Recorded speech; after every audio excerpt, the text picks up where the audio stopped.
Tired of the same Metahuman default hair? Want to make custom Unreal hair for your character? Look no further than this tutorial. Yeah, welcome to the Prompt News channel. Today I'm going to be showing you how to create and customize Metahuman hair using Blender. 0 plugins and absolutely free software. We are going to be going through an entire step-by-step process where you're going to create your first luscious long hair, and in the process of doing that you'll learn the skills that you will need to create your own custom hair, whether that's the longest moustache in the world, the bushiest eyebrows, or shaved back and sides. If you want to grab these Blender files, you can head to my Patreon in the description. Before we get on with the tutorial, I'm going to assume a couple of things: that you've already got Unreal Engine installed on your PC, you've got the Metahuman plugin also installed, and that you've got Quixel Bridge. If you don't have any of those things, do not worry, I've got a getting started guide down in the description so you can get up to speed, so you can get into this tutorial. With that, Dorothy, grab your shoes, we're going home.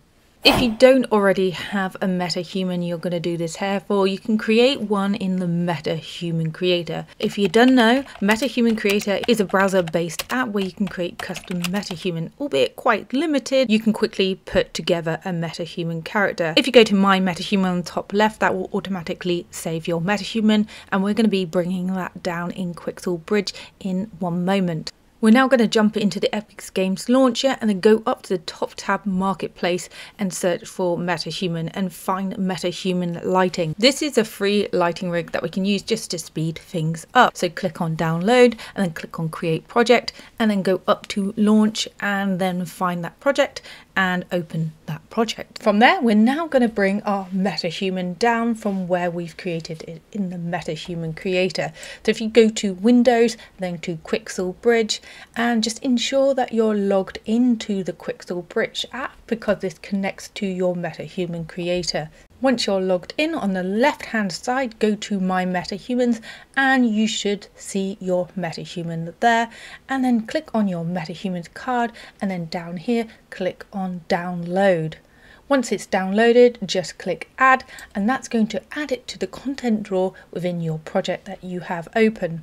You can now close the Quixel Bridge window, and within Unreal Engine, if you come down to your content drawer on the bottom left hand corner and click on the Metahumans folder, your characters folder should now be in there. If you click on your characters folder, then within there you'll see BP underscore, your character's name. Just left click and drag that anywhere in your project.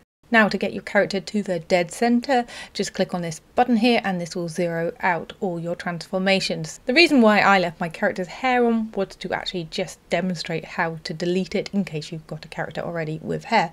So navigate up to your outliner and then go to BP underscore character's name and then edit BP. From the top left window, if you come down, if you just find hair and hit delete on the keyboard. Now all you need to do is press compile and save and close that window. So now we're going to export the head mesh to take into Blender. You can do the same with the body mesh as well. It's exactly the same procedure. All you need to do is find your character's face folder and then go in here. You'll see your character's name underscore face mesh. Double left click the face mesh to enter its properties, and all you need to do is click on make static mesh. The reason why I want you to do this is because it gets rid of all the bones, so you don't need to delete them in Blender. Now if you just save that character's face mesh, I'm just saving it in the same face folder where the face mesh originally is. I'm just going to call it underscore export. Okay, once you've saved that, just close that window, go back to your content drawer and it should be there. Right click on your static mesh export and then go to asset actions and export. Find a suitable location to save and hit save. And then from the export panel, just uncheck level of details because we don't want to bring in all the LOD meshes. We just want one mesh. Everything else we keep the same and click on export. Okay, cool. We're done with Unreal for the moment. So jump into Blender. Just going to select everything in the scene and hit delete. We're now going to import that Metahuman head mesh, so go to file, import and down to FBX. We're going to locate that static mesh underscore export and just uncheck animation and click on import. I'm just going to rename my head mesh.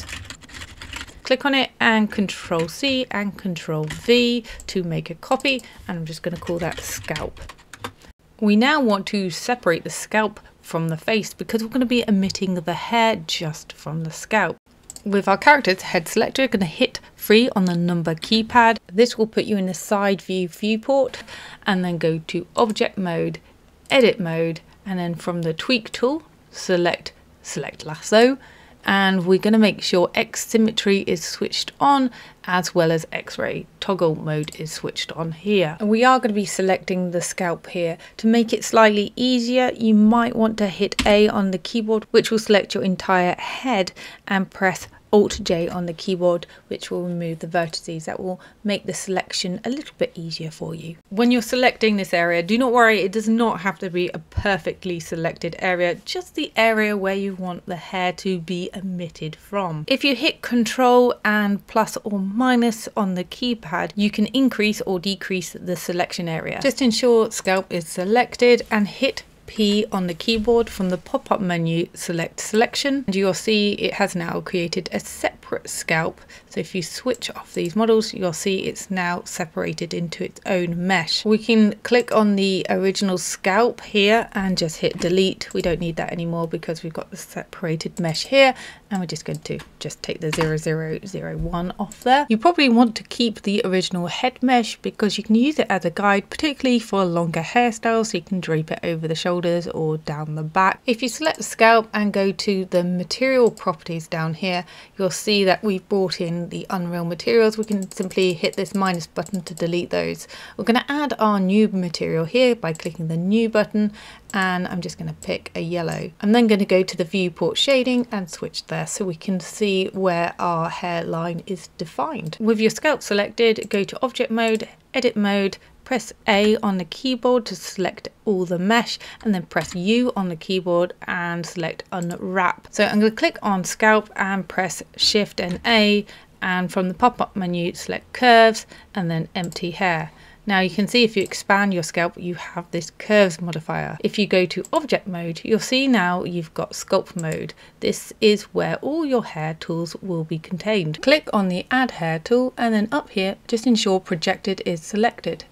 And set the count up here to 1. Hit N on the keyboard and select the Tools tab. This activates your Hair Tools dialog. Left click anywhere on the scalp to place your first hair guide. Increasing the hair count means you are increasing the amount of hair guides you place per clip. If you press the X up here, it will enable the symmetry. Press on the scalp collision button. This will stop the hair colliding or intersecting with your scalp mesh. In the active tool, change the points per curve depending on your hairstyle. So if it's short, you want to use between 8 and 10 points per curve. For longer styles, you want to go between 15 and 20 points per curve. The curve length is the length of your hair, so how long it is. This is already set to what I want. I'm going for mid-length hair. Start placing the hair guides by simply left clicking on the hair scalp. I like to break my hair down into sections, so you can see here with the image I've got 3 sections to the hair, and the first section is this back section which we're going to be working on. It's completely up to you, but I find this, for me, the easiest way to work. Select the hair comb and switch to projected at the top. Simply brush the hair to the back of the scalp and then brush it down to the back of the back. When combing hair, remember to move round and switch perspectives because this will help you move the hair guides into their final position. You can use the smooth tool, which will smooth out the geometry of the hair to give you an overall smoother look. Take your time combing the hair guides into the position you want. Use your reference and relax into it. I've done this quite a few times and also sped up this tutorial, so take your time at this stage and your hair will look better for it. We're now going to activate the GeoNodes modifier panel, so come down to the bottom left where you've got this clock and select Asset Browser from the pop-up menu. I'm just going to expand my window up and select hair. Just to ensure your curves is selected, and select the modifier properties. The first hair modifier I'm going to be using is the interpolate hair. I just left click and drag it onto the hair. This has now added the interpolate hair to our modifier stack. So go to surface and select scalp. Go to distance to hair guides and increase this. By increasing this is actually decreasing the distance of each of your hair groups between your hair guides. Navigate to your render properties and expand curves. From here, select the strip and then put in the additional subdivision 3. In the modifier properties and under the interpolate hair modifier, I'm going to increase the density to 50,000. Play around, I go between 50,000 and 100,000 for large volume areas of the hair. If you're finding your scalp is patchy, you can go back to add hair, select curve shape and check length shape and point count. With those settings, now every time you click and place a hair guide, it's going to copy the selected length, shape and direction of the hair besides it. This technique works really well on the center parting of the hair if it's looking a little bit sparse. Using the paint selection tool, you can select individual hair guides. You can use different tools on this selection and you can add texture, which overall will add more realism to your hairstyle. Go up to select to invert the selection, or press all, which will select all the hair guides, or none, which will clear the selection completely. I'm going to move on to the second section, which is the front left of the hair. I'm going to click on object mode or press tab, ensure the scalp mesh is selected. I press shift and A, curves and empty hair. I'm going to rename this curves underscore left just so I know which section I'm working on. Hit tab and go to sculpt mode. We are repeating the same technique we learned in doing the back of the hair. Ensure that you add more hair guides to the hairline as well as the center parting because your hair will be sparse here, so add more here. Using the comb tool, just brush this section into place. Again, take your time when doing this. Come back into object mode and what you want to do is select curves underscore back or wherever your first section was, and then shift select the curves left, which is your new section. Come down to the modifier properties. Under interpolate hair modifier, from the drop down arrow here, select copy to selected. As you can see, it's copied the modifier and all its settings to the other sections. So that's a quick way of copying and pasting modifiers. So you can jump back into sculpt mode and refine the sections of your hair to your desire. So we're now going to create the last section. So you should know what we do by now. We go into object mode, shift and A, curves, empty hair. We're just repeating everything we have done in the previous hair sections. I just want to remind you also to add more hair guides to the parting and the hairline. I've just sped up the section, but I'm just using the comb tool to create those large volume waves in the hair and the paint selection to divide off sections of hair and move them again to just make the hair look a bit more natural.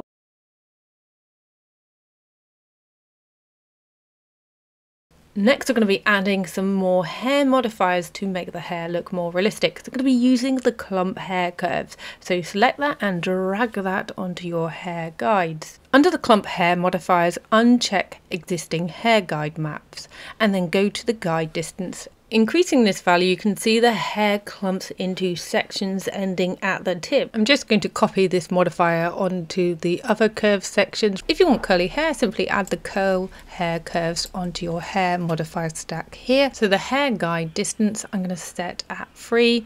I'm going to uncheck existing guide map. I'm going to come down to frequency, which is how often the hair curl appears or happens.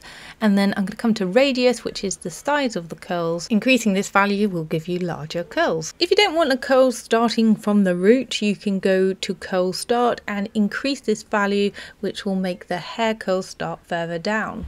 I would like to urge you to experiment with different modifiers as well. On top of the stack, I'm going to add the frizz hair curves to the stack here and then increase the distance as well. And you can see that it just makes the hair a little bit more frizzy. If I come further up the stack to the clump setting and then reduce the hair mask down to 0, and you can see its effect on the curls. So you can really play around with these GeoNodes, these modifiers, to really get the effect that you're looking for. You can also add the braid hair curves to the modifiers stack and change the values to where you decide. The braids are following the hair guides, so if you increase or decrease or move the hair guides, the braids will move with those. If you're looking at doing moustaches, beards, eyebrows, that sort of thing, all you need to do is select the face mesh and then do shift A, curves, and then empty hair curve. Exactly the same procedure as we did for the hair. Just remember to reduce the curve length or the length of the hair to be a lot shorter. I'm going to be uploading a bunch of Blender their hairstyles onto my Patreon, so you can go and join and download that if you want the resource files.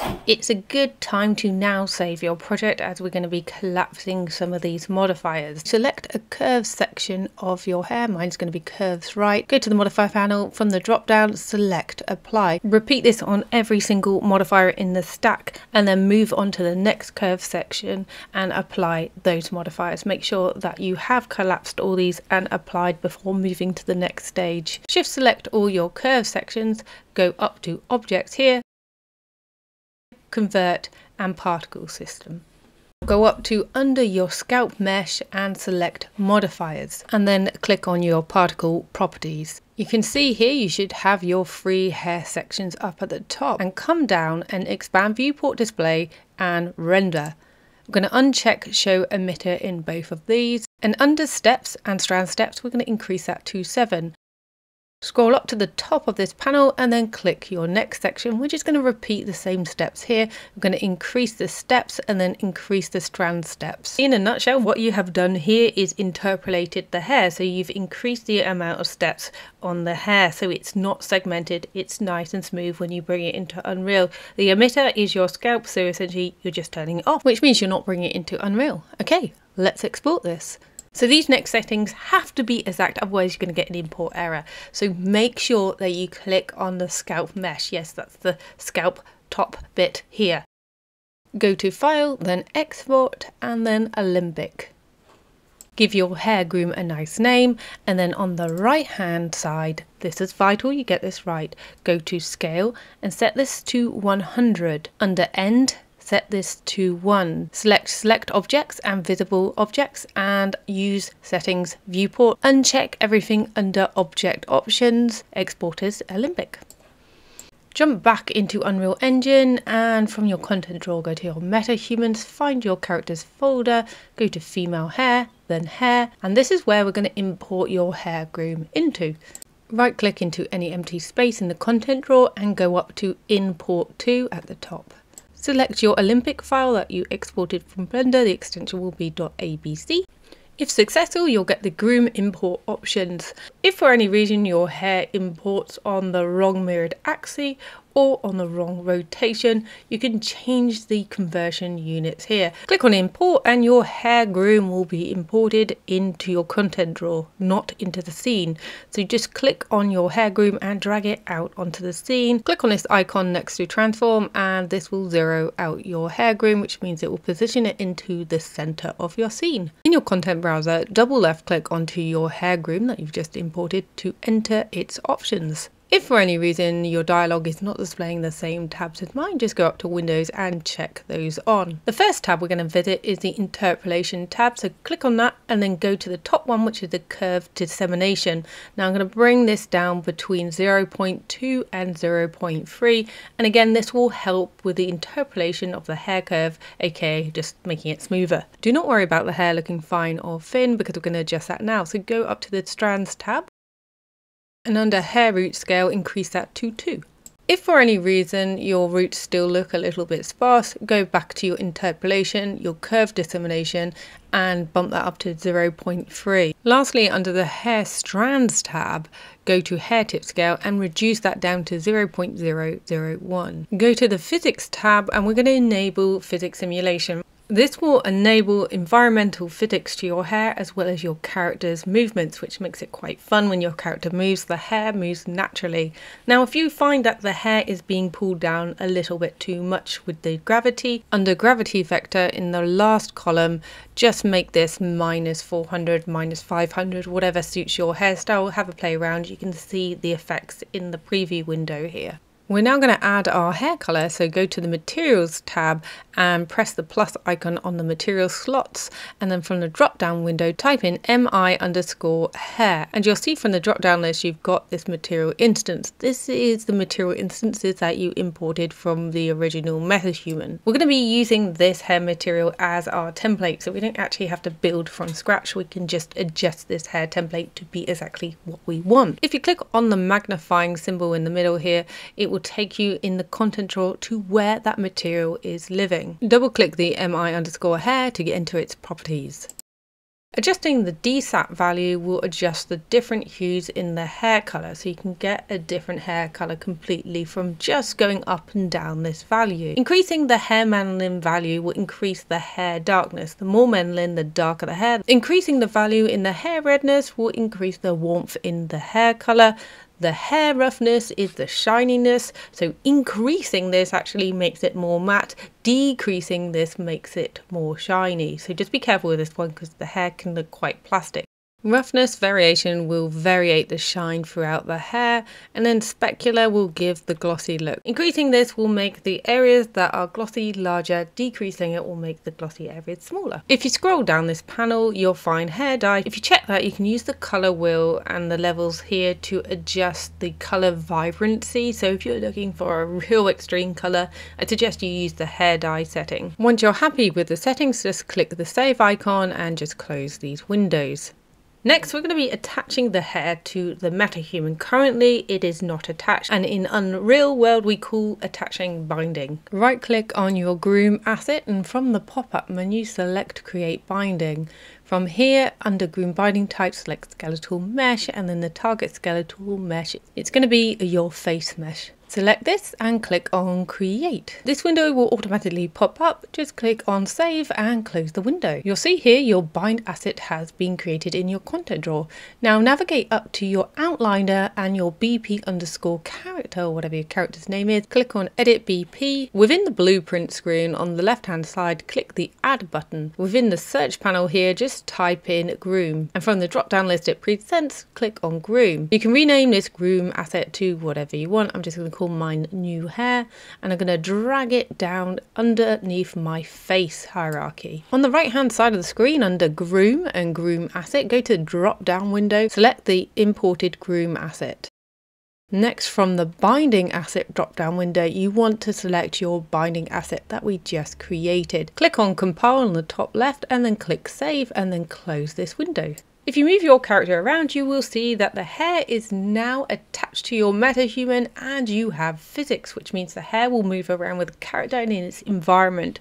You'll also probably notice you do have a random hair there as well that we want to delete from the scene. So go to your outliner, click on your hair groom and hit delete on the keyboard.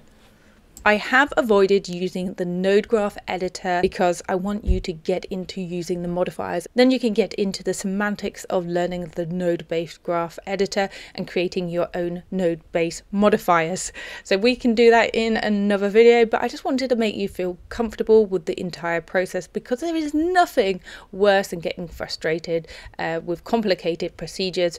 Learning the basics, I think, is the best way to go forward and achieving and making something for your character, and then going from there. Like every first pancake, your first hairstyle for your Metahuman might not be the best, but you are learning, and that is what matters. Once you've created that and worked out the workflow, you can then go in from there and start creating all the different styles. And as always, I've written up this tutorial on the promptmuse.com website. Also, before you go, I know this is a bit of a long outro, but if you could @ me at promptmuse with what you've created, your different hairstyles, I would love to see them. So that's at promptmuse on every social media, apart from TikTok, because I deleted it. With all that said, thank you so much, and until next time, that will do it. Bye bye.